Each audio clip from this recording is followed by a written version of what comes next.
인스타에 올리잖아. 응. 정작 이거 보여주는 건 참 그럴싸한데 이거 고추 많이 들어갔다. 더 맛있겠다.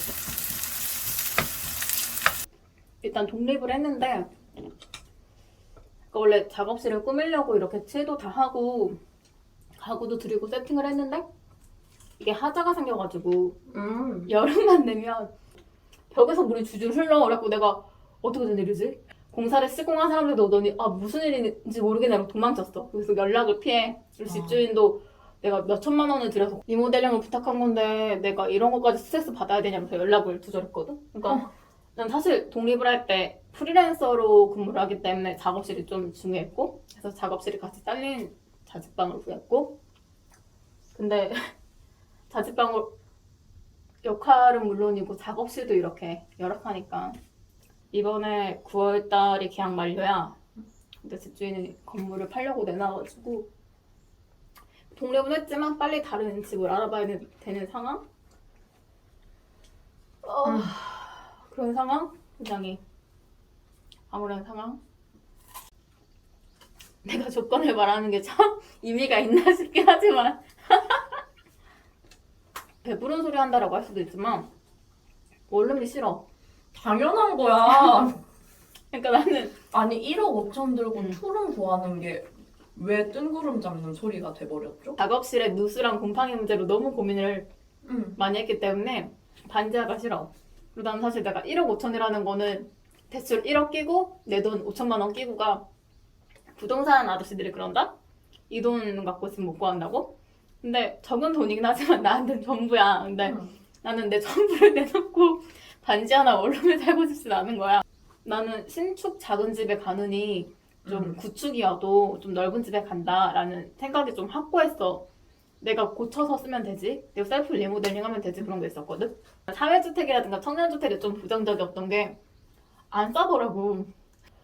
보증금 몇 천만 원에 월세 한 3, 40만 원인데, 근데 그렇게 역세권이라고 하지만 역세권도 아니고 청년주택이라고 하지만 완전 외곽이고. 그래서 이 조건에 내가 왜, 그것도 당첨돼야지 가는 거잖아. 소득이 없거나 뭐 자격이 돼야지 가는 건데, 난 이거 당첨돼도 안 들어갈 것 같은데 라는 생각을 했거든. 근데 요즘은 조금 생각이 변했어. 당선되면 가겠다? 당첨되면 가겠다로 변했던 게, 그러니까 난 일단 구축에 살면서 겪는 문제가 너무 지치는 게, 셀프 인테리어를 내가 할 수 있는데 내가 이번에 살면서 느낀 게 녹물이 해결이 안 돼. 그러니까 오래된 집에는 녹물이 나와. 근데 씻거나 요리를 할 때 그 녹물이 너무 신경 쓰여서 필터를 쓰는데 보통 그게 6개월에서 1년은 써야지 색깔이 변하는 필터인데, 오래된 집이다 보니까 2주가 돼도 새까매지는 거야. 안을 고친다고 해도 이 집에 본질적인 거 고칠 수 없구나. 그리고 나는 원래 전세만 생각하고 있었는데 전세가 없겠구나. 이건 사실 월세도 각오를 해야겠구나라는 쪽으로 좀 마음이 달라졌어. 왜냐면 예전엔 전화를 하면은 한번 알아볼게요 그렇게 말을 했었거든. 근데 요즘은 전세가 없어요. 그냥 끊어. 내가 집을 보고 싶어도 볼 수 있는 집이 없더라고.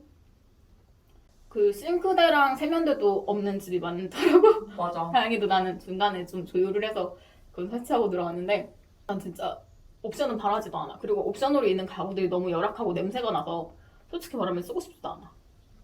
근데 타협점은 점점 늘어날 거고 맞아. 점점 늘어날 거고 지금도 늘어나는 중이고. 사실 지금 언급되지 않은 모든 걸 타협했다고 보면 돼 이미. 집주인이 그나마 좀 양심적인 사람이었으면 좋겠다는 거. 집주인이 연락도 안 되고 집주인이 좀 깡통 전세라든가 그런 식으로 좀 부동산 투기꾼? 그런 게 좀 중요한 것 같고, 내가 제일 기피하는 건 20년 이상 된 주택. 난 사실 집 자체보다도 그 주변 환경 때문에 너무 스트레스를 받은 적이 있어서, 이웃분들 때문에, 이웃에 사는 중년 남성분, 할아버지 때문에 좀 이제 많은 문제를 겪은 적이 있어서, 만약에 선택할 수 있다면 남자분들이 살거나 좀 그런 것보단 같은 여자분이었으면 좋겠다라는 생각? 흡연자도 조금 없었으면 좋겠다라는 바람? 술집이나 흡연할 수 있는 그런 여건이 아니었으면 좋겠다라는 생각. 근데 사실 내가 인간답게 산다기보다는 주거 문제에 있어서는 내가 그냥 생존한다고 생각하거든. 마지못해? 네. 생존을 위한 최소 조건도 못 되는 것 같아.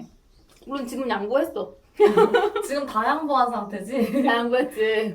뭣도 모르고 들어와서 지금 다 양보, 강제로 음. 다 양보당한 상태지. 난 좀 자취를 여러 번 했는데 보증금 반환이 진짜 너무 고민이었던 게 음. 이사를 가면 보증금을 받아야 되잖아. 근데 항상 세입자가 구해줘야지 돈을 준대. 근데 세입자가 구해주면은 그 세입자가 새로운 세입자가 이사 오는 시기에 맞춰서 나한테 이사를 가래. 언제 구해지는데요? 그러니까 이미 그거를 계약 기간 끝났는데. 하는 말이 일단은 제가 돈 줄 수 없으니까 집은 내놓을게요. 근데 일단은 그 사람이 이사 온다 그러면 바로 나갈 수 있는 거죠라고 하는데 돈을 돌려주셔야죠. 그러니까 돈을 돌려줘야지 집을 구하지. 돈이 없는데. 근데 이런 일이 진짜 많을 것 같아. 세입자가 안 구해졌고 그분이 나한테 이사를 가면 꼭 돈을 돌려주겠다라고 해서 그 말을 믿고 이사를 갔는데 돈을 안 돌려주셨어. 이런 경우에 법적인 조치로 신고할 수 있는 그 제도가 있거든? 근데 그거를 했더니 감히 네가 좀만 내 사정 봐주고 기다려주면 되지 이딴 것까지 해? 그러면서 거짓으로 날 고소한 거야. 그 집에 뭐 창문을 내가 부쉈고 집을 훼손했고 자기를 협박했고 그런 식으로 거짓말로 이렇게 날 고소하고 막 우리 나한테 피해배상 소송을 걸었는데 거짓말로 고소하는 거는 그 사람의 능력이었던 거고 그게 거짓이라는 걸 증빙하는 건 내 몫이 된 거잖아. 그래서 보증금도 받지 못했고 결국? 아니지? 6개월 동안 못 받았어. 그래서 결국 새롭게 이사를 했고 소송 끝에 받긴 받는데 결국 그 사람이 졌지. 왜냐면 다 거짓말이었으니까 법원에서는 그냥 좋게 좋게 조율하라고 했고 그 사람도 돈 줄 테니까 그만합시다. 미안해요 라고 하더라고. 이번에 내가 집을 내놓으면서도 느끼는 건데 주말에 쉬고 있거나 아니면 평일 낮에 집을 보여달라는 요구를 자주 하거든? 아무래도 건물을 내놨으니까 집주인분이.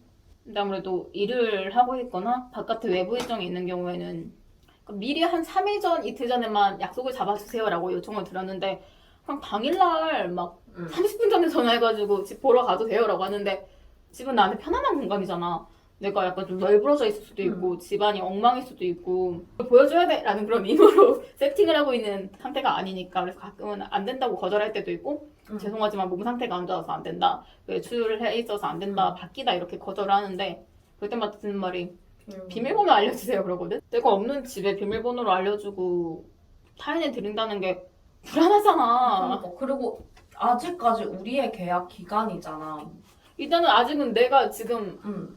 보장받은 내 거주 기간인데 내가 집주인 건물 파는 걸 협조해주기 위해서 이렇게 비밀번호를 건넨다는 게 나는 너무 불안하기도 하고 왜 그래야 되지 그런 생각이 들어서 여자 혼자 사는 집이고 그거는 곤란하다. 하루 전에만 연락을 주셔도 제가 조율을 해보겠다라고 했더니 그분이 무슨 말을 했냐면 평일 오후에만 보여주고 주말에만 보여주고 이렇게 자기 사정에 맞춰서 보여준다는 거는 협조 안 하겠다는 거죠. 보증금 돌려받을 생각이 없는 거죠? 라고 하는 거야.